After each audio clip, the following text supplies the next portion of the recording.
actually myself and our beloved principal discussed with the Bharvan sir. He was a wonderful information about this in future in India, in future in the world. அதை பற்றி நிறைய discuss பண்ணிட்டு இருந்தார். அதில் ஒரு முக்கியமான விஷயம் அவர் discuss பண்ணது என்னென்னா, எதுவுமே நம்ம புக்கை பார்த்து படிக்கக்கூடாது, அது எக்ஸ்பெரிமெண்டாக பண்ணால் மட்டும்தான் நம்ம மெமரபிளாக இருக்கும், ரெண்டாவது அது கண்டினியூ பண்ண முடியும் அப்படின்னு சொன்னார். ரியலி அது 100% கரெக்ட். ஸோ நம்ம என்ன அப்படின்னா, புக்கை பார்த்து படிச்சுட்டு நம்ம போயிடுறோம், அது எக்ஸ்பெரிமெண்டாக பண்ணி பார்க்கலங்கிற பட்சத்தில் நம்ம அதை ரீகால் பண்ண முடியாது, அதனுடைய ப்ளஸ் மைனஸ் என்ன அப்படிங்கிறது நம்மளுக்கு தெரியாமே போயிடும். ஸோ அதோட இன்னொரு இன்ஃபர்மேஷன் சொன்னார், எதை நம்ம பண்ணாலும் அதை எக்ஸ்பெக்ட் பண்ணி காமிக்கணும் அப்படின்னாரு. ஃபார் எக்ஸாம்பிள், நீங்கள் ஏதாவது ஒன்று சொல்ல வர்றீங்க, இல்லை ஏதாவது ஒன்று செய்கிறீங்கன்னு சொன்னால் அது ஏதாவது ஒரு ஓப்பன் ஃபோரத்தில் வச்சு அதை எக்ஸ்பெக்ட் பண்ணி 4 பேர்த்துட்டு அதை காமிக்கணும். நான் இதை பண்ணியிருக்கேன், நான் இந்த மாதிரிலாம் செஞ்சுருக்கேன் அப்படின்னு சொல்லி காமிக்கணும். அப்படி காமிக்கும் போது மட்டும்தான் அதனுடைய பாசிட்டிவ், அதில் என்னென்னலாம் ட்ராபேக் இருக்குது, அதுக்கடுத்து அதில் என்ன அப்கமிங், என்ன லேகிங் அதில் இருக்குது, ஸோ அதை அப்கம் பண்ணும் அப்படிங்கிற தாட் நமக்கு வரும். புது ஐடியாக்கள் யார் இன்வென்டரோ அவங்களுக்கு அந்த ஐடியா கிடைக்கும் அப்படின்னு சொன்னார். ஸோ அதை பேஸ் பண்ணி நான் சாரோட டிஸ்கஸ் பண்ணேன். Actually last 2 days back, I think 9th and 10th of October, நம்ம கோயம்புத்தூரில் பிக்கஸ்ட் ஈவெண்ட் நடந்தது. எவ்வளோ பேருக்கு தெரியும்? எவ்வளோ பேர் நம்ம விசிட் பண்ணோம்? 2-3 பேர் தான் கை தூக்குறீங்க. Biggest event world wide, not India, not Tamil Nadu, world wide global summit 2025 Tamil Nadu start up government நடத்துச்சு கொடிசியாவில். ஆக்சுவலி இந்த ஈவெண்ட்ஸை, இவ்வளோ பெரிய ஈவெண்ட்ஸை நான் என் லைஃப்பில் ஃபஸ்ட் டைம் பார்த்துருக்கேன் நான். ஸோ உண்மையாக அங்கே போன இந்த வெளியில் இங்கிருந்து பார்க்கும்போது அதை பற்றி எனக்கு ஒன்றும் தெரியல. உள்ளே போய் அங்கே போனவங்கலாம் கூப்பிட்டாங்க, இந்த மாதிரி பெரிய எக்ஸ்போர்ட் நடந்துட்டு இருக்கு, ஸோ நீங்கள் பார்ட்டிசிபேட் பண்ணுங்கள், அவங்க ஸ்டூடெண்ட்ஸை பார்ட்டிசிபேட் பண்ண வைங்கன்னாங்க. பட் சரியான கம்யூனிகேஷன் அட்வர்டைஸ்மெண்ட் ஸ்டூடெண்ட்ஸ் மத்தியில் வரல மேபி, ஆனால் இருந்தது, நாம் அதை கான்சன்ட்ரேட் பண்ணல. அப்படி தான். ஏன்னா நம்மளுடைய மொபைல் எடுத்தோம் அப்படின்னு சொன்னால் இன்னைக்கு பார்த்தீங்கன்னா n number of messages or n number of pictures வந்துகிட்டே இருக்கு. நம்ம எதையுமே ஓப்பன் பண்ணி பார்க்குற அளவுக்கு நம்மகிட்ட டேட்டா இல்லை. சப்போஸ் அதை ஓப்பன் பண்ண போது நம்ம என்ன பார்க்கணுமோ அதுக்கு டேட்டா இல்லை, பார்க்கக்கூடியதுக்கு டேட்டா வந்துருச்சு, ஸோ க்ளோஸ் பண்ணுற டேட்டா முடிஞ்சிருச்சுன்ட்டு. ஸோ அந்த மாதிரி நிறைய விஷயங்கள் நமக்கு தெரியாமையே டேட்டா இல்லை, நம்மளை பார்க்க முடியாமல் போயிடுறோம். இப்போ நிறைய பேர் என்ன கேட்பாங்கன்னா, சார் உங்களுக்கு நான் வாட்ஸ்அப் பண்ணியிருந்தேன், நீங்கள் பார்க்கலையா அப்படின்னு என்ன பதில் சொல்கிறாங்க தெரியுங்களா? சார் நீங்கள் தயவுசெய்து வாட்ஸ்அப் பண்ணிட்டு பார்க்கலன்னு கேட்காதீங்க, anything importance please call me. நீங்கள் கால் பண்ணி சொல்லுங்கள். நீங்கள் வாட்ஸ்அப் ஏன்னா ஓப்பன் பண்ணால் என் நம்பர் ஆஃப் வாட்ஸ்அப் எல்லாத்தையும் பார்க்க முடியாது. ஸோ அதை ஓப்பன் பண்ணிங்கன்னா டைம் பயங்கரமாக கன்சியூம் ஆகிடுது. ஸோ அந்த கன்சியூம் பண்ணுறதுனால அவங்க யாருமே நிறைய பேர் ஓப்பன் பண்ணுறதில்ல. லைக் யார் ஃபார்வர்டு குரோத் நோக்கி ஒரு பிஸ்னஸ் மேன் இல்லை டைம் மேனேஜ்மெண்ட் பண்ணுறவங்க யாருமே வாட்ஸ்அப் பார்க்கறதில்ல. ஸோ நீங்கள் ஒரு ரீசெண்ட் ஒரு வீடியோ ஒன்று பார்த்தேன். ஒரு MBA கிராஜுவேட்ஸ்க்கு ஒரு பெரியவர் ஒரு ஏஜ்டு பர்சன், இஸ் மோர் தென் 60 இருக்கும். அவர் ஒரு சீஃப் கெஸ்ட்டாக வந்தார். ஸோ அவர் சொன்னது என்ன சொன்னார் தெரியுங்களா? இந்த பேசிகிட்டு இருக்கும்போது சொல்கிறாரு, நீங்கள் எல்லா கால்ஸும் அட்டன் பண்ணணும், எல்லா வாட்ஸ்அப்பும் நீங்கள் ஓப்பன் பண்ணி பார்க்கணும், அதை நீங்கள் பிஸ்னஸாக மாற்றணும்னாரு.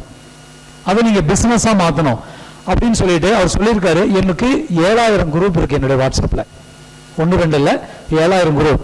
7000 குரூப் சிங்கிள் மேன் என்னால் பார்க்க முடியுமா? கண்டிப்பாக முடியாது. என்ன சார் பண்ணுறீங்க அப்படின்னு கொஸ்டின் பண்ணுறாங்க MBA ஸ்டூடெண்ட்டு. அதுக்கு அவங்க சொல்கிறாங்க, நான் 2 பேர்த்து அப்பாயின்மெண்ட் பண்ணியிருக்கேன், என்னுடைய வாட்ஸ்அப்பை பார்க்குறதுக்கு நான் 2 பேர்த்து அப்பாயின்மெண்ட் பண்ணியிருக்கேன். ஷிஃப்ட் பேசிஸில் காலையில் 6 மணிலேருந்து 2 மணி வரைக்கும் ஒருத்தர், 2 to நைட் 8 மணி வரைக்கும் ஒருத்தர் அப்பாயின்மெண்ட் பண்ணியிருக்கேன். அவங்களுடைய வேலையே என்ன அப்படின்னு கேட்டிங்கன்னா, என்ன பதில் வந்திருக்கோ அதுக்கு உடனே ரிப்ளை பண்ணிவிடுவாங்க. அதுக்கு உண்டான ட்ரைனிங் நான் அவங்களை கொடுத்துருக்கேன். எனி டிஃபிகல்ட் அதில் கொடுக்க முடியாது, பதில் சொல்ல முடியாதுன்னா மட்டும் அதுவும் எனக்கு டெக்ஸ்ட் மெசேஜ் தான் வரும். அதை பார்த்துட்டு இமீடியட்டாக நான் என்ன ஆன்சர் பண்ணுறோம் அவங்க அந்த பதிலை கொடுத்துருவாங்க. அதை நான் பிஸ்னஸாக கன்வெர்ட் பண்ணியிருக்கேன்னார். ஸோ இப்போ அவர் என்ன சொல்கிறாருன்னா, ரெஸ்பான்ஸ் இல்லாமல் நீங்கள் இருக்கக்கூடாது, எல்லாத்தையும் நீங்கள் பார்க்கணும், அதை எப்படி நீங்கள் பாசிட்டிவாக எடுத்துக்கணும் அப்படின்னு சொல்கிறதுக்காக.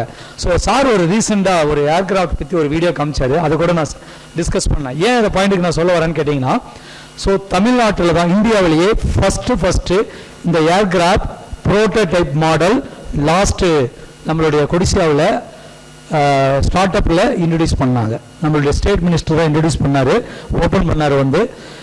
ஸோ அந்த இடத்துல நானும் கூட நின்று ஒரு ஃபோட்டோ எடுத்திருக்கேன், 2 பேசஞ்சர் ப்ளே பண்ணுற மாதிரி. சார் எவ்வளோ சார் நான் இன்ட்ராக்ட் பண்ணேன், இது இப்போ இந்த இருக்கிற ப்ரோட்டோடைப் எவ்வளோ கிலோமீட்டர் போகும், நீங்கள் பேட்டரி சார்ஜ் பண்ணிங்கன்னா எவ்வளோ கிலோமீட்டர் போகும் அப்படின்னு கேட்டேன். 200 கிலோமீட்டர் இப்போ ட்ராவல் ஆகலாம் சார், இதனுடைய அடுத்த வெர்ஷன்ஸ் போயிட்டு இருக்கு அப்படின்னு சொல்லி சொன்னாரு. ஸோ இந்த கம்பெனி தஞ்சாவூரில் இருக்கு. அங்கெல்லாம் நான் பெரிய நீங்கள் technology hub Coimbatore technology hub India Chennai அப்படின்னு நீங்கள் யோசிக்காதீங்க. ஸோ இப்போ தஞ்சாவூரில் அந்த கம்பெனி இருக்குது. ஸோ அந்த கம்பெனியில் இன்டர்ன் தர்றாங்க. இப்போ அந்த கம்பெனியில் நானும் பேசிட்டு வந்திருக்கோம். அவங்களுடைய கார்டு ஷேர் பண்ணிட்டாங்க. ஸோ இன்ட்ராக்ட் பண்ண ஆரம்பிச்சிருக்கோம். ஸோ இது நம்ம இன்டர்ன் எடுத்துக்கலாம். ஏன்னா சார் சொன்ன மாதிரி ரொம்ப நாட்கள்லாம் இல்லை, டெமோ ஆகிட்டு இருக்கு அப்படின்னா ரொம்ப நாட்கள் இல்லை, maybe next year R another 2 இயர்ஸ்க்குள்ள கண்டிப்பா இனி மார்க்கெட்டுக்குள்ள வந்துடும், ப்ளே பண்ண ஆரம்பிச்சார். ஸோ டிரான்ஸ்மிஷன் நம்ம வந்து எப்படி டிரான்ஸ்மிட் ஆகிறோம் அப்படிங்கிறதுக்கு சார் சரியான நேரத்தில் ஸோ வெஹிக்கிள் மட்டுமா நம்ம மைண்டில் இருந்த நாம இப்போ வந்து நம்ம எப்படி போகிறோம் அப்படிங்கிறத சார் சொன்னார். ஸோ ரொம்ப நல்லா இருந்தது. ஸோ அது மட்டும் இல்லை, நான் ஸ்பெஷலாக சாருக்கு தேங்க்ஸ் சொல்லணும். சாரோட நாங்கள் ஒரு கம்பெனி நம்ம RS group, I think our triple department and ஓசோ டோக்கு நாங்கள் 2 பேரும் எம்ஓஇ சைன் பண்ணியிருக்கோம்.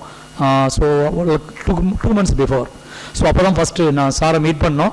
ஸோ அப்போ எம்ஓஇ சைன் பண்ணும்போது அவருடைய தாட் என்னென்னா ஃபியூச்சராக வந்து குழந்தைகளுக்கு இதில் எப்படி போய் சேரணும் அப்படின்னு சொன்னார். அந்த வேவ் லென்த்து ஈவன் நம்மளுடைய ஃபேக்கல்ட்டிக்கும் ஈவன் நம்மளுடைய இன்ஸ்டியூட்டுக்கும் சாருக்கும் ரொம்ப மேட்ச் ஆச்சு. அந்த மேட்ச் ஆனது மட்டும் இல்லை, சார்கிட்ட நாங்கள் இன்னொரு அப்ளிகேஷன் வச்சேன்.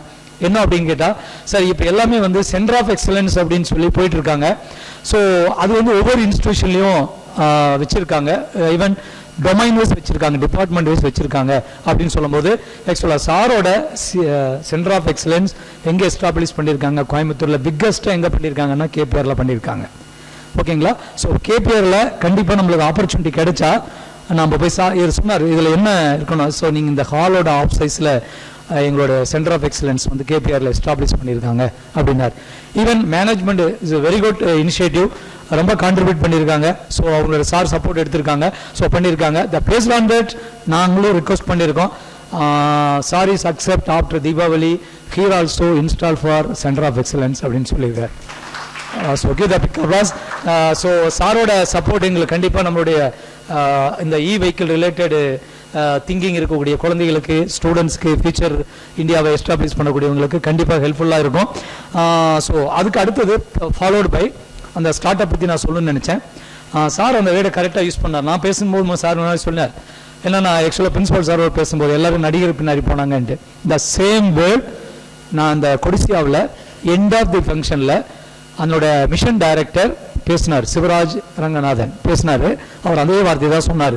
என்ன சொன்னார்னா, முதல்லாம் வந்து நடிகர் பின்னாடி போயிட்டு இருந்த இன்றைய இளைஞர்கள் இப்போ வந்து அதை மாறி நம்ம தமிழ்நாடு கவர்மெண்ட் அந்த ஸ்டார்ட் அப் அப்படிங்கிற ஒரு கான்செப்ட் உள்ள கொண்டு வந்து இன்னைக்கு அப்படியே திசையை மாற்றி கொண்டு வந்திருக்காங்கன்னார். எதுக்காக அதை சொன்னார் அப்படின்னு கேட்டிங்கன்னா, இந்த ரோட்டில் போகக்கூடிய பஸ்ஸில் எல்லாம் பின்னாடி விட்டுருப்பாங்க பாருங்க, ஸ்டார்ட் அப் எந்த டேட்டில் நடக்குது, எங்கே நடக்குது, யார் இனாகிரேட் பண்ணுறாங்க, எத்தனை கம்பெனிஸ் வருது, எத்தனை ஸ்டார்ட் அப் கம்பெனி வருது, யார் விசிட்டர்ண்டு அதில் ஒரு வேர்டு எழுதியிருந்தது.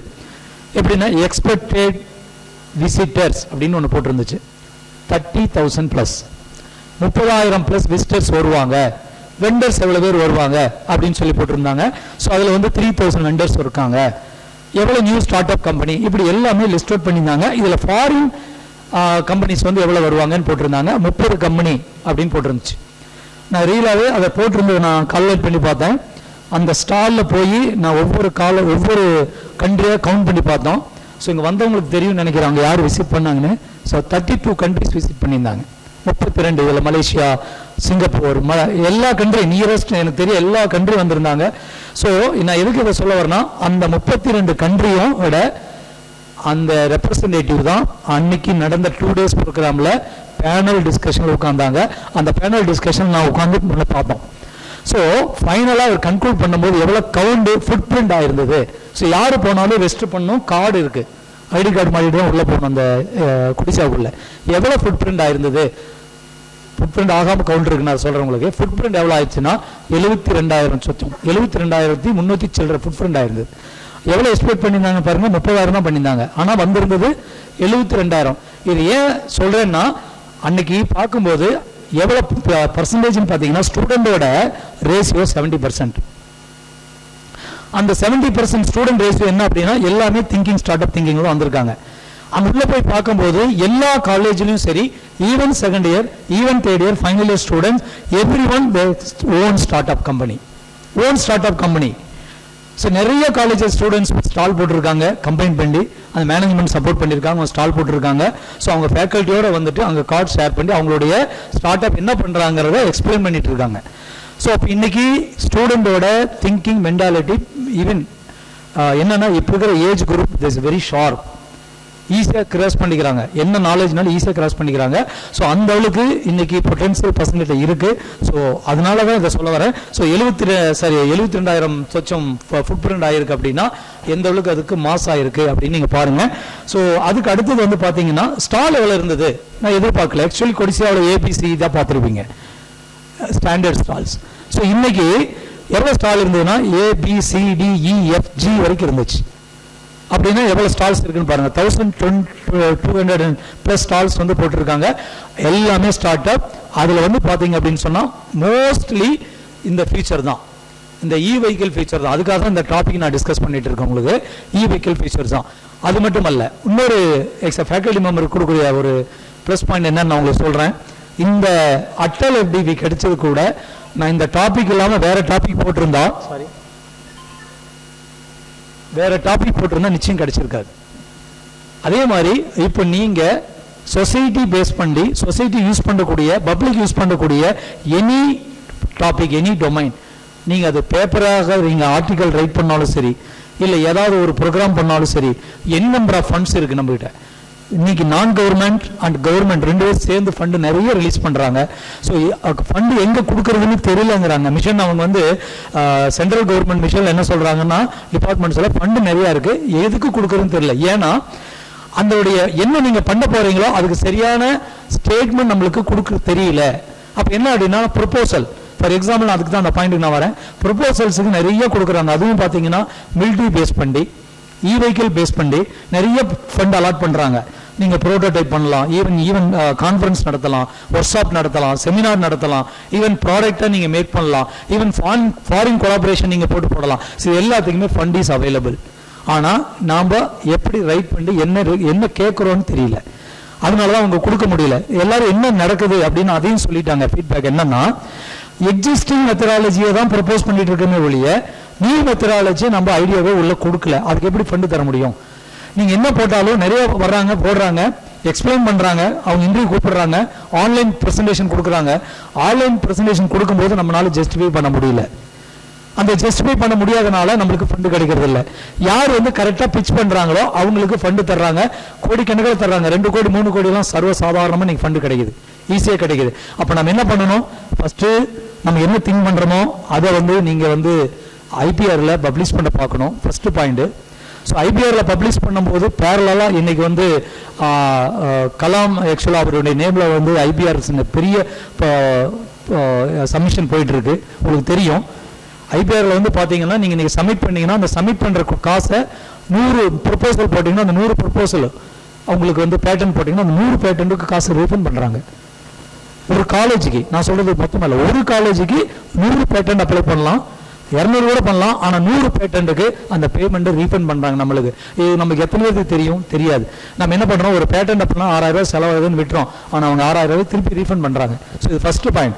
நீங்க சப்மிட் பண்ணோன்னே அந்த பேட்டன்ட் பப்ளிஷ் ஆகுது. அந்த பப்ளிஷ் ஆன வித்தின் 6 monthsக்குள்ள அடிஷனலா நீங்க 4000 rupees கட்டினா அது எக்ஸாமினேஷன் எடுத்துக்கிறாங்க.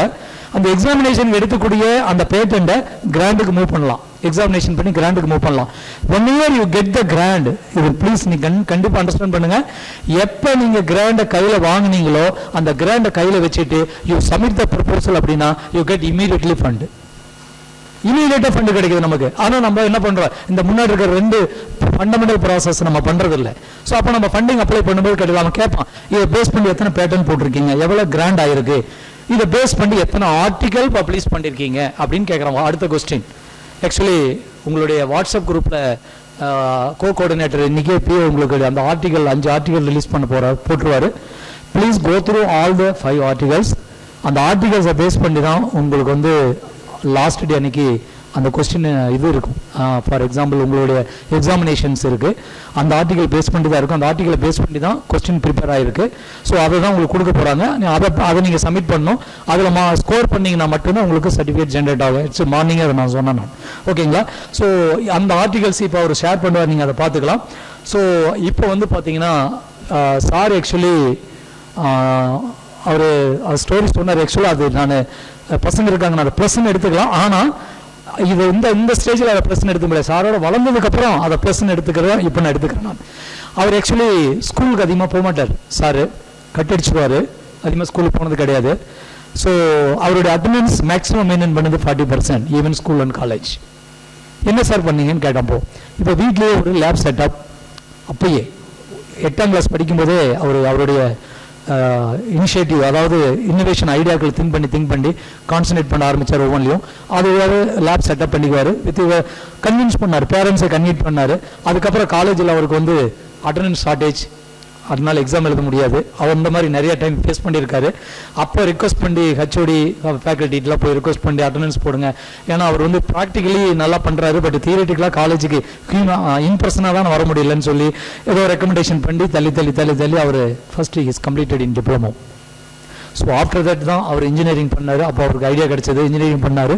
ஸோ இன்னைக்கு அவர் நேட்டிவ் கருமத்தம்பட்டி, இன்னைக்கு கருமத்தம்பட்டியில் மிகப்பெரிய ஒரு பேஸை கிரியேட் பண்ணி வச்சிருக்காரு.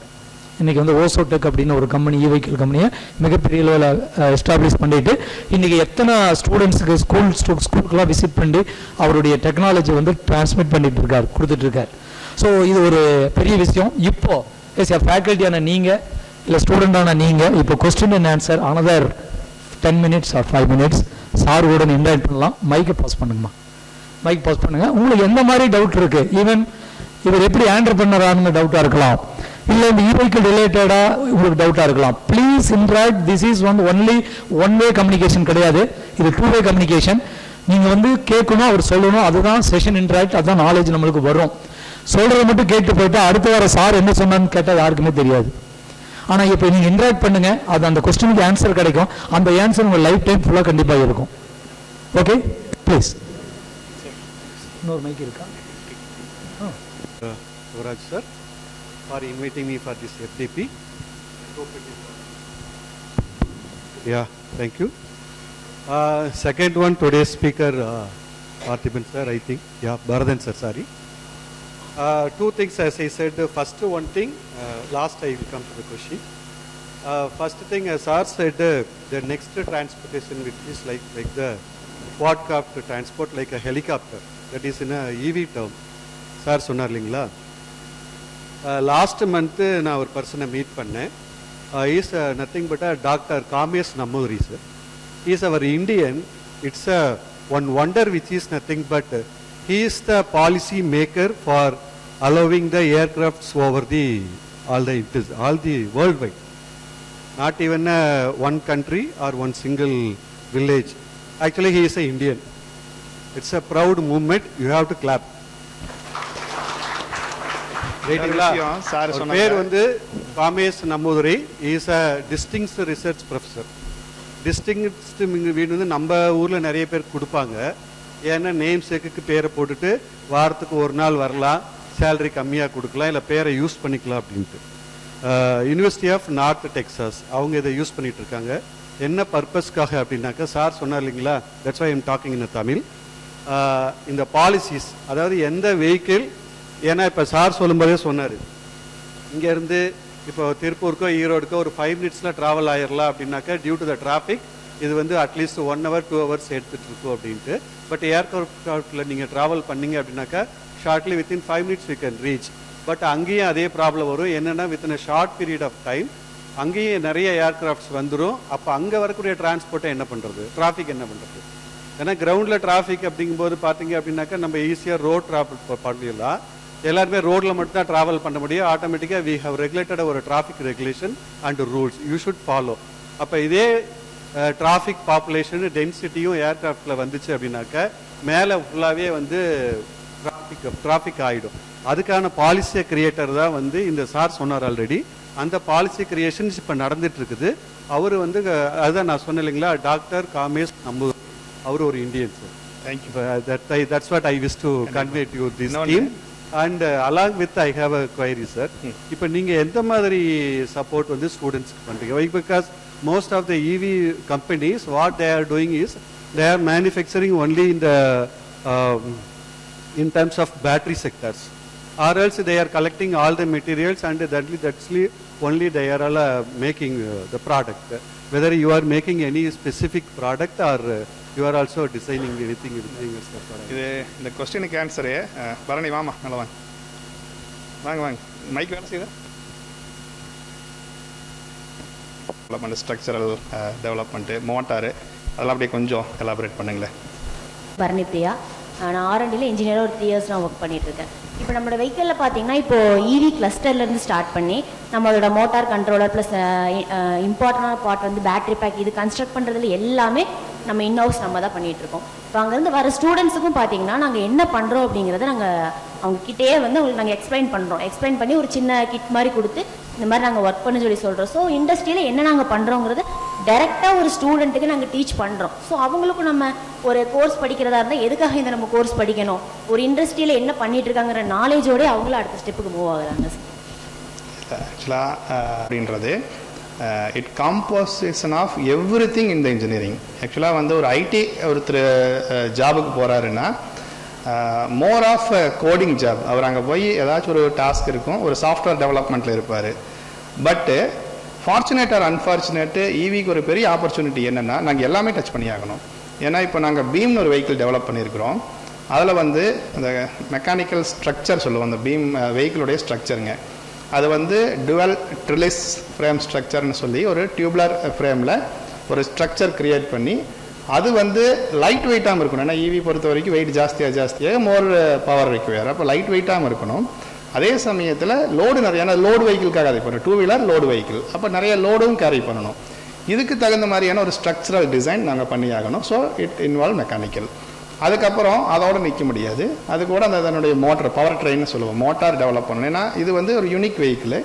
இதனுடைய அப்ளிகேஷன் பார்த்தீங்கன்னா ரெக்கடாக லோடு எடுத்துகிட்டு போவாங்க, பார்ட் ஹோல்ஸ். ஏன்னா நம்ம ரூரல் அண்ட் செமி அர்பன் தான் நம்மளுடைய ஃபோக்கஸுங்கும் போது அங்கே ரோடு ப்ராப்பராக இருக்காது. வரப்புமேட்டில் போக வேண்டியிருக்கும், குளிமேட்டில் இறங்கி ஏற வேண்டியிருக்கும், எல்லா பக்கம் போக வேண்டியிருக்கும். ஸோ அந்த ரோடுக்கு தகுந்த மாதிரியான ஒரு பவர் ட்ரெயின் ஸ்ட்ரக்சர் வேணும். அப்போ செயின் ட்ரைவ் போடுறோம், வீல் தனியாக இருக்கும், மோட்டர் தனியாக இருக்கும், இது ரெண்டையும் கனெக்ட் பண்ணுறது செயினாக இருக்கும். இது மட்டும் இல்லாமல் அந்த கஸ்டமர் விலைக்கு வாங்குறவர் அவர் சம்டைம்ஸ் லைட் வெயிட்டையே யூஸ் பண்ணுவார். சப்போஸ் ஒரு குரியர் டெலிவரி பண்ணுறவங்கன்னா அவங்க ஒரு அமேசான் ஃப்ளிப்கார்ட்டில் நிறைய பார்சல்ஸ் எடுத்துகிட்டு போக வால்யூம் நிறையா இருக்கும், பட் வெயிட் பெருசாக இருக்காது. அப்போ அவங்களுக்கு தகுந்த மாதிரி இந்த வெஹிக்கிள் அவங்களே கஸ்டமைஸ் பண்ணிக்க முடியும். அப்போ ஸ்பீடு போகணும், பட் டார்க் பெருசாக தேவைப்படாது. இன்னொரு கஸ்டமரு ஒரு இன்ஜினியரிங் இண்டஸ்ட்ரி வச்சுருக்கிறாரு, ஒரு காஸ்டிங் ஃபவுண்ட்ரி அந்த மாதிரி வச்சு சின்ன சைஸ் தான் இருக்கும், நிறைய வெயிட் இருக்குது, இதை கேரி பண்ணணும். அப்போ இந்த இடத்துல அந்த கஸ்டமரும் அதுக்கு மோர் டார்க் வேணும், ஸ்பீடு கம்மியாக தான் போகும். ஏன்னா அந்த வெயிட்டுக்கு அந்த ஸ்பீடு தான் கரெக்ட். ஏன்னா அதோட ஜாஸ்தியாக ஸ்பீடு போனால் பிரேக் நிற்காது, கண்ட்ரோல் பண்ண முடியாது. ஸோ இதை அந்த இடத்துல அந்த இவி பையரால் கஸ்டமைஸ் பண்ண முடியும். இதெல்லாம் mechanical orient developments we did. இது ஃபஸ்ட் பார்ட்டு. இதுக்கப்புறம் எலக்ட்ரிக்கல் எலக்ட்ரானிக்ஸ் வரும், அது மோட்டார் டிரைவ் சர்க்கியூட்ஸு, இதெல்லாம் ஒரு பார்ட், அதுவும் வி டிட். அதுக்கு அடுத்தது பார்த்தீங்கன்னா கிளஸ்டர் பார்ட்டு. ஏன்னா இந்த வெஹிக்கிள்ஸ் ஆர் கனெக்டட். ஏன்னா ஃபியூச்சர் வந்து கனெக்டட் இல்லாமல் பண்ண முடியாது. அப்போ வெஹிக்கிளுடைய ஒன்றும் நமக்கு ரீச் ஆகணும். ஸோ வெஹிக்கிளுக்குள்ளேயே ஒரு சிம் கார்டு இருக்குது. அந்த வெஹிக்கிளுடைய அந்த மோட்டர் என்ன பவர் எடுக்குது, பேட்டரி பேக் எப்படி சார்ஜ் ஆகுது, எப்படி டிஸ்சார்ஜ் ஆகுது, each and every sell voltage என்னென்ன பேராமீட்டர்லாம் வந்து அது கிரிட்டிக்கலுக்கு போச்சு. ஏன்னா சம்டைம்ஸ் கிரிட்டிக்கல் போகும்போது ஆட்டோ ஷட் டவுன் கூட ஆகும். அப்போ இந்த மாதிரி பேராமீட்டர்ஸ் எல்லாமே வந்து எங்கள் க்ளவுடில் லாக் பண்ணுறோம். க்ளவுடில் ஒரு ஸ்பேஸ் போட்டு அங்கே ஒவ்வொரு வெஹிக்கிளையும் ஒரு 5000 வெஹிக்கிள் இருக்குன்னா அதுவும் ஒரு நிமிஷத்துக்கு 3 டைம்ஸ் இல்லையாமா, 3 times a minute continuous data வந்துக்கிட்டே இருக்கும். கிரிட்டிக்கல்னு இமீடியட்டாக போகும் டேட்டா, கிரிட்டிக்கல் டேட்டா. ஸோ இது வந்து லாக் ஆகிட்டே இருக்கும். இது தவிர என்ன செய்கிறோன்னா டீலர் மேனேஜ்மெண்ட் சிஸ்டம்னு சொல்லிட்டு ஒரு சாஃப்ட்வேர் பேக் எண்டில் ரன் ஆகுது. இந்த டேட்டா எல்லாம் வந்து எங்கள் டிஎம்எஸ்க்கு போட்டோம். டிஎம்எஸ் என்னென்னா இப்போ வெஹிக்கிள் ஒன்று மேனுஃபேக்சரிங் ஆகுது எங்கள் ப்ரொடக்ஷன் லைனில், அது டீலருக்கு போகும். அந்த பர்டிகுலர் சேசிஸ் நம்பர் இருக்கிற வெஹிக்கிள் டீலருக்கு போகும். டீலர்லேருந்து இன்வாய்ஸ் ஆகி கஸ்டமருக்கு போகும். அந்த வெஹிக்கிள் தான் நம்ம ட்ராக் பண்ணிகிட்ருக்குறோம். இப்போது சர்வீஸுக்கு ஒரு வெஹிக்கிள், அப்போது ஒரு each and every 3 month or 30,000 kilometre அந்த வெஹிக்கிள் சர்வீஸ்க்கு வரும்போது சம் பார்ட்ஸை நம்ம சேஞ்ச் பண்ணுவோம் அந்த இடத்துல. அது வியர் அண்ட் டியராக இருக்கும். ஸோ ரீசனில் அவர் மாற்றும் போது என்ன ரீசனுக்காக அவர் மாற்றுறாரு, அது கண்டிஷன் என்னன்றதெல்லாம் டிஎம்எஸில் லாக் பண்ணுவார். இந்த டேட்டா ஒரு சைடு எடுத்துக்கும். ஸோ இந்த சைடு வெஹிக்கிளுடைய யூசேஜ். இப்போ எப்படி யூசேஜ் கண்டுபிடிப்போம்னா, அந்த கஸ்டமரு நிறைய லோடு வச்சு ரன் பண்ணுறாரு வெஹிக்கிளை அப்படின்னா, அப்போ இட் ரிக்வயர் மோர் பவர். ஒரு கிலோமீட்டரை கிராஸ் பண்ணுறதுக்கு எடுத்துக்கிட்ட எனர்ஜி நிறைய எடுத்திருக்கும். ஏன்னா வெஹிக்கிள் ஸ்லோவாக போகும், ஏன்னா அவங்க டார்க் அட்ஜஸ்ட்மெண்ட் பண்ணியிருப்பாங்க. அப்போது அதை வச்சு அந்த ஒன்றை மட்டும் வச்சு என்ன வெயிட்டில் என்ன டெரைனும் இதுக்கு ரொம்ப இம்பார்ட்டன்ட்டு. நான் அப்ஹில்லிங் பண்ணிங்கனாலும் பவர் ஜாஸ்தியாக இருக்கும், லோடு வச்சாலும் பவர் ஜாஸ்தியாக இருக்கும். ஸோ அங்கே கூகுள் மேப்பில் வந்து டெரைன் மேப்பிங் பண்ணிக்கணும். அப்போது அந்த ரன் பண்ண இடம் என்ன டெரைன், ஃப்ளாட்டா, அப்ஹில்லா, டவுன்ஹில்லா, அந்த டெரைனில் நம்ம வெஹிக்கிள் நார்மல் லோடில் என்ன பவர் எடுத்துருக்கணும், இப்போ என்ன பவர் எடுத்துச்சு, இந்த ரிலேஷன்ஷிப்பை வச்சு அது என்ன லோடு கேரி பண்ணிச்சு நம்ம இன்டைரக்ட் கால்குலேஷன் பண்ணிக்க முடியும். இது ஒரு சைட் நடக்கும். இந்த மாதிரியான ஒரு யூஸ் கேஸுக்கு என்னெல்லாம் மெயின்டெனன்ஸ் சார்ட்டில் அவங்க ஃபாலோ பண்ணியிருக்காங்க, இதெல்லாம் ஒரு இடத்துல டேட்டா கலெக்ட் ஆகிட்டே இருக்கும். பேக்கெண்டில் இப்போ தான் ஏஐ இம்ப்ளிமெண்டேஷன் ஸ்டார்ட் ஆகிருக்கு. ஏன்னா இந்த நிறைய டேட்டா வேணும். ஏஐ பொறுத்த வரைக்கும் எல்லாம் large language model just implement பண்ணனதோட மட்டும் முடியாது. It's a beginning. அப்போது ஒரு சடன் பீரியட் ஆஃப் டைம் இந்த டேட்டாவெல்லாம் வச்சுக்கிட்டு ஃப்யூச்சராக எங்களுடைய வெஹிக்கிள் வாங்குறவங்களுக்கு ப்ரிடிக்டிவ் மெயின்டெனன்ஸ் டிப்ஸ் நாங்கள் தர முடியும். உங்களோட யூஸ் கேஸ் இப்படியெல்லாம் இருக்குது. ஸோ ஒரு டயரு நார்மலாக 10,000 கிலோமீட்டர் ஓடுனா உங்களுக்கெல்லாம் ஓடாது, 6,000 நீங்கள் மாற்ற வேண்டியிருக்கும், மாற்றிக்கிங்க அப்படின்ற அளவுக்கான ஒரு ப்ரிடிக்டிவ் டிப்ஸை கொடுக்கும். இல்லை நீங்கள் ரொம்ப சாஃப்ட் யூஸ் தான் பண்ணுறீங்க, 10,000 நீங்கள் மாற்ற வேணாம், உங்களுக்கு 15,000 நாங்கள் தள்ளி வச்சுட்டோன்னு அதையும் கொடுக்கும். ஸோ ஸ்டாண்டர்ட் மீன் ஒன்று இருக்கும். இப்போ இன்றைக்கி ஆயில் சர்வீஸ் எல்லாம் பண்ணுறீங்க காருக்கு, சரியா, ஸ்டாண்டர்டாக 10,000 கிலோமீட்டர் தான், இல்லை 5,000 கிலோமீட்டர் தான். அவங்க எதாவது டேட்டா எடுத்து உங்களுக்கு ப்ரிடிக்டிவ் டிப்ஸ் தர்றாங்க இல்லை, பட் வி கிவ். இதுதான் எங்களுடைய ஸ்ட்ரென்த்து. ஸோ இதில் நீங்கள் யோசிச்சு பாருங்கள், ஸ்டார்டிங் ஃப்ரம் மெக்கானிக்கல், எலக்ட்ரானிக்ஸ் இருக்குது, உள்ள ஒரு சாஃப்ட்வேர் இருக்குது, ஒரு ஐஓடி வெஹிக்கிள் இருந்து டேட்டாவெல்லாம் எடுத்து ஜிஎஸ்எம் நெட்வொர்க் யூஸ் பண்ணுறோம், அது வழியாக டேட்டா கலெக்ட் பண்ணுறோம், ஏடபிள்யூஎஸ் க்ளவுட் சர்வர் யூஸ் பண்ணுறோம், அங்கே சம் ப்ராசஸிங் நடக்குது. அப்புறம் இந்த சைடு டீலர்கிட்ட இருந்து வர ஃபிசிக்கல் இன்புட்ஸ் எடுத்துக்கிறோம், அது ஒரு சைடு போகுது, இந்த டேட்டாவெல்லாம் மேனிப்புலேட் பண்ணுறோம். So there are several works are going on. Thank you. அப்புறம் இந்தியன் இருக்காருன்ட்டு நான் ஸ்டார்டிங்கில் சொன்னது தான்,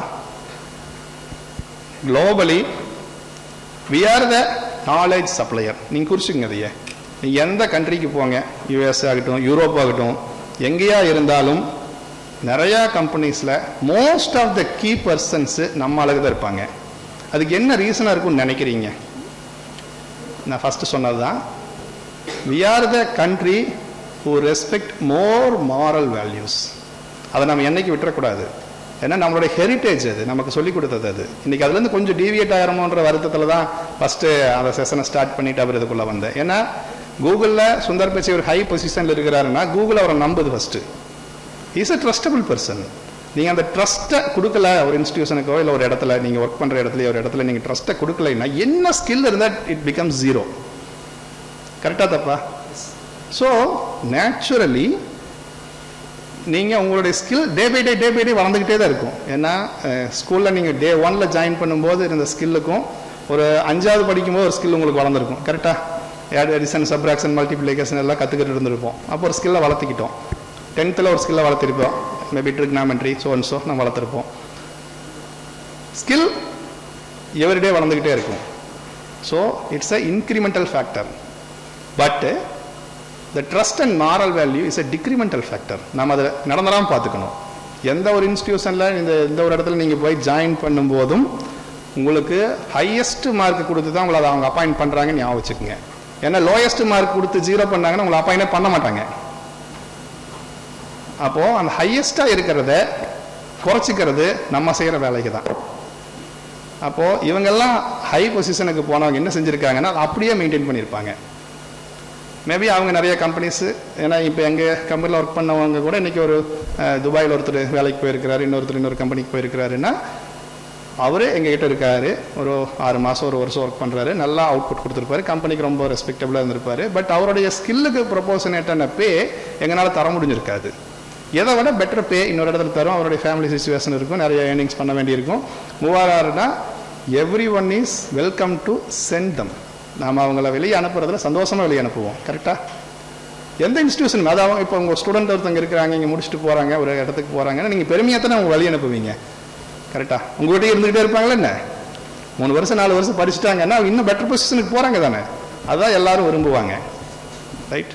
அப்போ அப்படி போய் தான் சுந்தர் பிச்சை இன்றைக்கி கூகுள் சிஇஓவாக இவ்வளோ ஸ்ட்ராங் பொசிஷனில் இருக்கார். ஒரு சில இன்டர்வியூ எல்லாம் அவர் கொடுத்ததையும் நீங்கள் கேளுங்க. How he projecting their company. எங்கேயுமே அவர் அதை விட்டு கொடுங்க. அதாவது பேட்ரியாட்டிசம்னு சொல்லுவோம், தேசப்பற்று நம்ம சொல்லுவோம் இல்லையா? உங்கள் ஃபேமிலியில் இருக்கிற யாராவது ஒருத்தரை பற்றி ஏதாவது தப்பாக சொல்லிட்டாங்கன்னா யாராச்சும் நீங்கள் விட்டுருவீங்களா? உங்கள் ஊரை பற்றி உங்கள் நாட்டை பற்றி எதாவது தப்பாக சொல்லிட்டாங்கன்னா விட்டுருவீங்களா?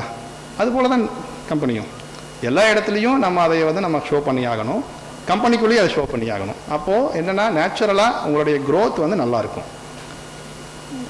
Right, next. Thank you, Vardhan sir, thank you for your insightful details about the EV.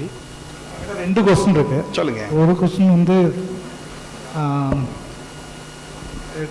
வீட்லேயே ஃபாசல் ஃபியூல் ப்ரொடியூஸ் பண்ண முடியாது, பட் எலக்ட்ரிசிட்டி ப்ரொடியூஸ் பண்ணுறோம். The same way why we are going for a fixed point of charging stations, இல்லை அதாவது wireless அந்த மாதிரி இதெல்லாம் move பண்ணலாம். இட் டிபெண்ட்ஸுங்க. இப்போ இந்த இடத்துல நம்ம ஃபஸ்ட்டு ஃபிசிக்கலாக ஒரு சார்ஜிங் பாயிண்ட் எஸ்டாப்ளிஷ் பண்ணுறோன்னா இட்ஸ் லெஸ் எக்ஸ்பென்சிவ். ஒரு 2000 5000 இருந்தால் எஸ்டாப்ளிஷ் பண்ண முடியும். பட் நமக்கு அந்த இடத்துல ஒரு ஒர்க் இருக்குது, எடுத்து சார்ஜிங் கேபிளை குத்தணும், அங்கே கொண்டு போய் குத்தணும், இந்த வேலையெல்லாம் செஞ்சுட்டு தான் நம்ம அப்புறம் ஒரு 2-3 நிமிஷம் எனக்கு அங்கே டைம் எடுத்துக்கும். பட்டு இஃப் சப்போஸ் அந்த கார் பார்க்கிங்னா ஒரு பாடு நான் ஃபிக்ஸ் பண்ணிடுறேன். இப்போ நம்ம மொபைலுக்கெல்லாம் இருக்கும் ரிமோட் சார்ஜிங்னு சொல்லிட்டு இப்படி எடுத்து வச்சிங்கன்னா சார்ஜ் ஆக ஆரம்பிச்சிடும். கரெக்டாக வயர்லெஸ் சார்ஜிங் இருக்குது மொபைலுக்கெல்லாம். சிமிலர் வே காரையும் நம்ம சார்ஜ் பண்ண முடியும். பட் அந்த சிஸ்டம் காஸ்ட் இன்றைக்கி அதிகமாக இருக்குது. பட் அதுவும் ஒரு 3000 ரூபா 5000 ரூபாய்க்குள்ள அவ்வளோ ஹை பவர், ஏன்னா 3 கிலோவாட் 5 கிலோவாட் ஆஃப் எனர்ஜியை நம்ம ட்ரான்ஸ்ஃபர் பண்ணணும். அப்போ அவ்வளோ ஹை பவர் எனர்ஜியை லோ காஸ்ட்டில் பண்ணுறதுக்கான டெக்னாலஜி வரும்போது இது ஒயர்லெஸ்ஸாக மாறிடும். ஒயரில் தான் பண்ணணும் அவசியம். நீங்கள் பார்க் பண்ணிங்கனாலும் சார்ஜ் ஆக ஆரம்பிச்சிடும். ஒருவேளை நீங்கள் அந்த இடத்துல இப்போ நம்ம டோல்கேட்டில் நம்ம கிராஸ் ஆகும்போது ஆட்டோ பே ஆகுது இல்லையா, அது மாதிரியான ஒரு சிஸ்டம் உங்கள் காரில் இருந்துச்சுன்னா ஆட்டோமேட்டிக்காக அந்த சிஸ்டமே அதை டிடெக்ட் பண்ணிக்கும், உங்கள் அமௌண்ட்டை டெபிட் பண்ணிக்கும், சார்ஜ் பண்ணிடும், வேலை முடிஞ்சு போச்சு. போவீங்க, பார்க் பண்ணுவீங்க, கிளம்பி போயிடுவீங்க, திரும்பி வந்தீங்கன்னா கார் ஃபுல்லாக இருக்கும். பண்ண முடியாது உங்களில். Second question, the same thing அதை வந்து ஃபியூச்சர் டிரான்ஸ்போர்ட்டேஷன் பற்றி அந்த மாதிரி எதுவும் பண்ண முடியாது. Why can't we go for that? ஆக்சுவலாக இது எனக்கும் மைல்ஸ் எம்சாருக்குமே கூட ஒரு ஸ்ட்ராங் டிஸ்கஷன் போச்சு இதே மாதிரியான வேற ஒரு மேட்டரை பற்றி. ஒரு தம்புரூல் ஒன்று இருக்குங்க, எனர்ஜி கிரியேட் பண்ணவோ டெஸ்ட்ராய் பண்ணவோ முடியாது, ஒரு ஃபார்மில் இருந்து இன்னொரு ஃபார்முக்கு தான் மாற்ற முடியும். இது எத்தனை பேர் நம்புறீங்க? இது ரைட்டா தப்பா? ரைட்.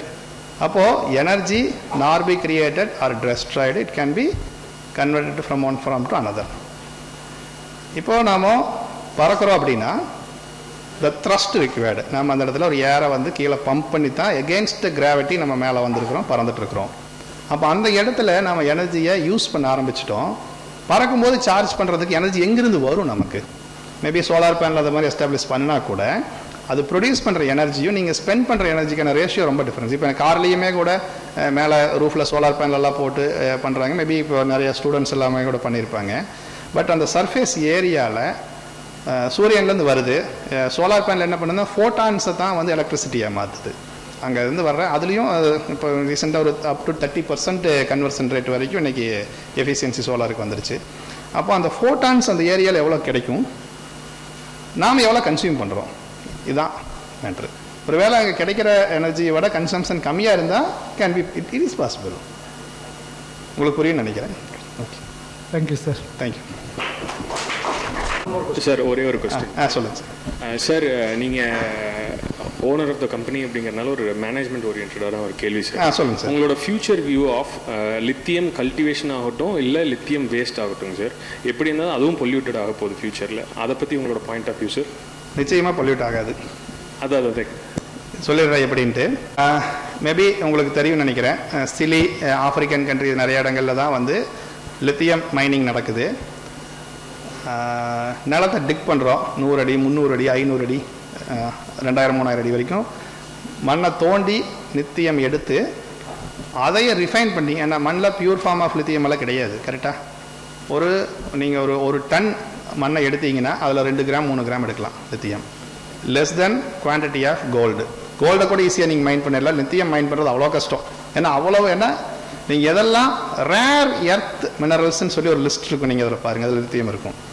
ஏன்னா இப்போ மேக்னெட்ஸ் எல்லாம் வருது, ரேர் எர்த் மேக்னெட்ஸ்னு சொல்ல முடியாது. அந்த மாதிரி மினரல்ஸ் எல்லாமே நீங்கள் கண்டுபிடிக்கிறது கஷ்டம், இருந்தாலும் அது ரொம்ப அந்த மினரலில் கொஞ்சோண்டு ரேஷியோ தான் இருக்கும். ஸோ அதை ரிஃபைன் பண்ணி எடுக்கணும். ஃபர்ஸ்ட் பாயிண்ட், இது ஒத்துக்கிறீங்களா? கரெக்ட். அதனால தான் லித்தியம் அவ்வளோ காஸ்ட் அதிகமாக இருக்குது. அப்போது 1 டன் மண்ணிலிருந்து லித்தியம் பிரித்து எடுத்துட்டீங்க, எடுத்து கொண்டு வந்து ஒரு 100 கிராம் பேட்டரிக்குள்ளே வச்சுருக்கீங்க. அதையே திருப்பி 1 டன் மண்ணிலிருந்து லித்தியம் பிரித்து எடுக்கிறது உங்களுக்கு ஈஸியா, இந்த 100 கிராம் பேட்டரிலேருந்து பிரித்து எடுக்கிறது ஈஸியா? ஏன்னா இங்கே டென்சிட்டி அதிகமாக இருக்குது. மண்ணில் நீங்கள் பிரிக்கிறத விட லோயஸ்ட் காஸ்ட்டில் ஒரு பேட்டரிக்குள்ள திருப்பி லித்தியம் உங்களால் வெளியெடுத்துட முடியும். ரைட்? கிட்டத்தட்ட கோல்டோட எக்ஸ்பென்சிவ். அப்போது ஒரு கோல்டு நீங்கள் உள்ள வச்சிருக்கிறீங்கன்னு நீங்கள் தூக்கி வீசிடுவீங்களா? அதையே அவ்வளோ கஷ்டப்பட்டு திருப்பி போய் மண்ணிலேருந்து மைண்ட் பண்ணவா போகிறீங்க? கிடையாது. அப்போது தெர் ஆர் டெக்னாலஜி. நீங்கள் பேட்டரிக்குள்ளே இருந்தும் லித்தியமை பிரித்து எடுக்கிறதுக்கு டெக்னாலஜி அவைலபிள். என்னென்னா மண்ணிலிருந்து அபேண்டண்ட்டாக இருக்குது. நீங்கள் மண்ணை தோண்ட லித்தியம் வந்துக்கிட்டே இருக்குது, எடுத்துக்கிட்டே இருக்கலாம். அந்த ஃபேக்ட்ரி கண்டினியூஸாக 24/7 ரன் ஆகிட்டே இருக்குது. பட் ரீசைக்ளிங் லித்தியம் எடுக்கணும்னா அவ்வளவு பேட்டரிஸ் முதல் வேணும் அந்த ஃபேக்ட்ரிக்கு. ஏன்னா இப்போ எனக்கு தெரிஞ்ச ஒருத்தங்க பெங்களூர் பக்கத்தில் ஸ்டார்ட் பண்ணியிருக்கிறாங்க. தேர் ஷார்ட்டேஜ் ஆஃப் பேட்டரிஸ். அவங்க ஒரு 10% கெப்பாசிட்டி கூட நான் ரன் பண்ண முடியல. இப்போ நாங்கள்லாம் பேட்டரிஸ் அவங்க இப்போ யூஸ்டு பேட்டரிஸ், குவாலிட்டி பேட்டரிஸ் எல்லாம் அவங்களுக்கு தர்றோம். கிட்டத்தட்ட ஃப்ரீ அவங்களுக்கு நான் கொடுக்குறது. ஏன்னா எடுத்துகிட்டு போய் அவங்க இப்போ தான் ரன் பண்ணுறாங்க. அதை ரன் பண்ணுற காஸ்ட்டை கூட வந்து எடுக்க முடியல. ஏன்னா அவ்வளோ கம்மியாக தான் இருக்குது வால்யூம் வருது. அப்போ ஒரு ஃபைன் டே, ஏன்னா ஒரு 10 வருஷம் ஆகுது. ஏன்னா ஒரு பேட்டரிக்கும் அதனுடைய லைஃப்னு ஒன்று இருக்கும். 3 வருஷம் 5 வருஷம். இப்போ தானே ஈவி வந்துட்டு இருக்கு. இப்போ எல்லா வண்டியிலையும் நம்ம ஈவி பேட்டரி எடுத்து மைண்ட் பண்ணுற ஸ்டேஜுக்கு போலியே, திருப்பி பிரிச்செடுக்கிற ஸ்டேஜுக்கு போலியே. ஒரு வேளை எல்லாரும் ஈவி வாங்குறோம், வாங்கி ஒரு 5 வருஷத்துக்கு அப்புறம் பார்த்தீங்கன்னா அத்தனை யூஸ்டு பேட்டரிஸ் வர ஆரம்பிச்சிடும். அதுலேருந்து மைனிங் ப்ராசஸும் ஸ்டார்ட் ஆயிரும். அதுலேருந்து லித்தியம் பிரித்து எடுத்து பண்ணிவிடுவோம். மற்ற மினரல்ஸையும் பிரித்து எடுத்துருவோம், தூக்கியெல்லாம் வீச மாட்டோம். ஏன்னா இன்றைக்கி ஆல்ரெடி இது உங்களுக்கு லைவ் எக்ஸாம்பிள் வேணா, எந்த ஒரு லெட் ஆசிட் பேட்டரி நம்ம தூக்கி குப்பையிலலாம் வீசுறது. லெட் மோர் பாய்சனஸ் ஈவன் லித்தியம் விட. கரெக்டாக? லெட் பாய்சன்ஸ் தானே. ஒரு காலத்தில் லெட் ஆசிட் பேட்டரி நமக்கு தூக்கி குப்பையில் தான் போட்டுருந்தோம். இன்றைக்கி ஏதாவது ஒருத்தர் லெட் ஆசிட் பேட்டரி குப்பையில் போடுறோம். அந்த பேட்டரி கடைக்காரர் என்ன சொல்லுவாருன்னா, சார் பேட்டரி 15,000 சார், பழைய பேட்டரி கொடுத்துருங்க சார், அதுக்கு உங்களுக்கு 2,000 3,000 கழிச்சிட்றேன், 12,000 கொடுத்தா போதும் சார் பாரு. நீங்கள் என்ன பண்ணுவீங்க? இல்லை நான் குப்பையில் தான் போடுவேன்னு வைப்பீங்களா, இல்லை கொடுத்துருவீங்களா? கரெக்ட்? அப்போ அந்த பேட்டரி எங்கே போகுது? ரீசைக்கிளிங் ஆகி திருப்பி புது பேட்டரியாக மாதிரி நம்ம கைக்கே வந்துடுது. இதே தான் லித்தியம்லேயும் நடக்கும். ஒன் ஃபைன் டே நமக்கு தேவையான எனர்ஜி சோர்ஸ் எல்லாம் ஃபில் பண்ணுற அளவுக்கு மைண்ட் பண்ணிட்டோம்னா, மைண்ட் பண்ண வேண்டிய அவசியம் கூட வராத அளவுக்கு இதுவே ரீசைக்கிளிங்காக ஆரம்பிச்சிடும். இன்றைக்கெல்லாம் நிறையா வந்து லெட்டினுடைய மைனிங் வந்து குறையுது முதல்ல இருந்ததை விட. ஏன்னா ஒரு கிராம் கூட வேஸ்ட் பண்ணுறதில்ல, எல்லாத்தையும் திருப்பி ரீசைக்கிளிங் பண்ணுறோம். ரைட்? அப்போது மைனிங்கில் அப்போ நிச்சயம் ஒரு பொல்யூஷன் இருக்கும். But it's a one time pollution. நிறைய பேர் அதுவும் ஒரு ஆர்கியூமெண்ட் வைக்கிறாங்க. இதை தான் மைண்ட் பண்ணி எடுக்கிறோம், மண்ணிலிருந்து பிரித்து எடுக்கிறோம், அங்கே வந்து ஒரு கார்பன் ஃபுட் பிரிண்ட் கிரியேட் ஆகுதில்ல. லித்தியம் ப்ரொடக்ஷன்லேயும் ஒரு கார்பன் ஃபுட் பிரிண்ட் கிரியேட் ஆகுதில்ல. எஸ், கிரியேட் ஆகுது. ஒரு டைம் கிரியேட் ஆகுது. திருப்பி அதையே ரீசைக்கிளிங் பண்ணி யூஸ் பண்ணிகிட்டே இருக்கும்போது இப்போ இவ்வளோ கிரியேட் ஆச்சுன்னா அப்புறம் இவ்வளோ தான் கிரியேட் ஆகும் ரீசைக்கிளிங். இப்போது ரெண்டாவது, இது சார்ஜ் டிஸ்சார்ஜ் பண்ணுற எனர்ஜியை we can derive from pure green energy. So ஆனால் நீங்கள் பெட்ரோல் வெஹிக்கிள் அப்படி பண்ண முடியுமா? எப்பவுமே மைண்ட் பண்ணியே தான் ஆகணும், எப்பவுமே எரிச்சே தான் ஆகணும், எப்பவுமே பொல்யூட் பண்ணியே தான் ஆகணும். சரி, இப்போது இதே கொஸ்டின் இன்னொன்று, பெட்ரோல் டீசல் எடுத்து யூஸ் பண்ணுறீங்க சரியா? ஒரு 5 வருஷம் காரை ஓட்டிட்டீங்க. இந்த 5 வருஷம் ஓட்டின கார்லேருந்து திருப்பி பிரிச்செடுக்க முடியுமா பெட்ரோலை? அங்கே மட்டும் கேள்வி வர மாட்டேங்குது. அது பொல்யூட் பண்ணீங்களா? 5 வருஷம் 7 வருஷம் பொல்யூட் பண்ணீங்க. இது 7 வருஷத்துக்கு அப்புறம் ஒரு வேளை பொல்யூட் ஆயிருமோ அப்படின்ற ஒரு பயம்லாம் கூட வருது. எங்கிருந்து வந்ததுன்னு ஆக்சுவலாக இது ஒரு ரிசர்ச் பேப்பரே இதுக்காக ஃபைல் ஆச்சு. ஆக்சுவலாக என்னென்னா, ஐஸ் வெஹிக்கிள் கம்பெனிஸு, இதை ஆஃப் த ரெக்கார்டு வச்சுக்கோங்க, ஹேவிங் பிக் லாபி. அவங்களுக்கு நல்லா டீப் பாக்கெட் இருக்குது, நிறைய சம்பாரிச்சிருக்காங்க, நிறைய பணம் இருக்குது, நிறைய லாபியும் இருக்குது அவங்ககிட்ட. கவர்மெண்ட்டையே மாற்றுற அளவுக்கான கெப்பாசிட்டி. ஈவன் யூஎஸில் ஃபோர்டெல்லாம் பார்த்தீங்கன்னா டீப் பாக்கெட் தான். இன்றைக்கி தான் கொஞ்சம் ஸ்ட்ரகிள் ஆகிறாங்க. ஏன்னா Volkswagen இன்றைக்கி பயங்கர ஸ்ட்ரகிள் இருக்கிறாங்க. காரணம் ஈவிஸ் தானே. BYD வந்து அவ்வளோ டாமினேட் பண்ணுது. அவங்களுக்கு தெரியும் நம்மளுடைய ராஜாங்கம் உடைய போகுதுன்னு.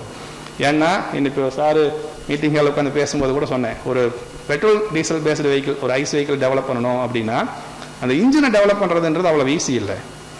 It require years and years of time. அதே மாதிரி it requires crores and crores of rupees. But ஆனால் ஒரு இவி வெஹிக்கிள் டெவலப் பண்ணுறதுக்கு ஒரு 3-4 வருஷமோ ஒரு 20-30 கோடி ரூபாய் இருந்தால் போதும்.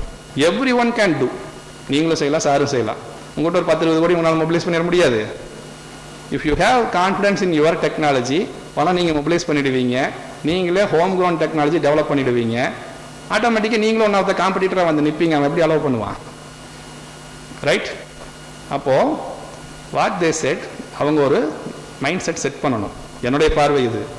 இதுக்கு வந்து ரிசர்ச் பேப்பர் எல்லாமே ஃபைல் ஆச்சு. இது மோர் பொல்யூட்டிங் தேன் ஐஸ்ன்னு சொல்லி. எப்படி மோர் பொல்யூட்டிங் தேன் ஐஸ்? வாய்ப்பே இல்லை. ஓகேங்களா? நெக்ஸ்ட் கொஸ்டின் ஏதாச்சும் இருக்கா? முடிச்சுக்கலாம். இருக்கும் நம்புகிறேன். Thank you. So thank you very much, sir. Your wonderful interaction session. So, on behalf of RVS College of Engineering Technology and the Department of EEE, give the applause to today's resource person, Mr. Bharathan sir. So now we'll got the break for lunch. So lunch will arrange it for ground floor machines lab. Please all the participants take good lunch, and then after that please assemble here 2 p.m. 2 p.m. will start in the second session. The resource person Dr. Vijay Bhaskar from Anna University, Coimbatore campus. Thank you very much.